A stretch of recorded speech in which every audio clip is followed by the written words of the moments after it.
জন্মদিনের নাম করে সাজানো হয়েছিল ফাঁদ। বন্ধুত্বের মুখোশে আড়াল করা ছিল ভয়ঙ্কর এক পরিকল্পনা। দক্ষিণ কলকাতার অভিজাত রিজেন্ট পার্ক এলাকায় ২০ বছর বয়সী এক তরুণী সেই ভয়ঙ্কর বাস্তবতার শিকার হয়েছেন। দুই পরিচিত যুবকের আমন্ত্রণে জন্মদিন উদযাপনের আনন্দমুখর রাত মুহূর্তেই পরিণত হয় দুঃস্বপ্নে। ওই তরুণীকে আটকে রেখে পালাক্রমে ধর্ষণ করে অভিযুক্তরা। পুলিশ সূত্রে জানায়, ভুক্তভোগী তরুণী হরিদেবপুর এলাকার বাসিন্দা। তার অভিযোগ, পরিচিত যুবক চন্দন মালিক জন্মদিন পালনের অজুহাতে তাকে বন্ধু দ্বীপের ফ্ল্যাটে নিয়ে যায়।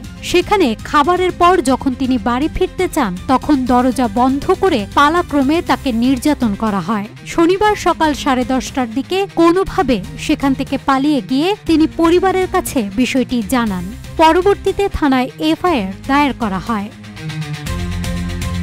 জানা গেছে, দীপ একজন সরকারি কর্মচারী এবং চন্দন নিজেকে দক্ষিণ কলকাতার একটি বড় দুর্গাপূজা কমিটির সভাপতি হিসেবে পরিচয় দিয়েছিল। সেই সূত্রেই তরুণীর সঙ্গে পরিচয় ঘটে। অভিযোগের পর থেকে অভিযুক্ত দুজনেই পলাতক রয়েছে।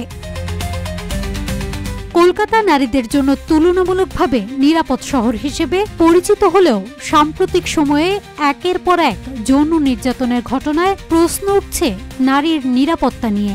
এর আগে 25শে জুন দক্ষিণ কলকাতা ল কলেজ ক্যাম্পাসে এক ছাত্রীকে ধর্ষণের অভিযোগ সামনে আসার পর নতুন করে আলোচনায় এসেছে এই মহানগরী।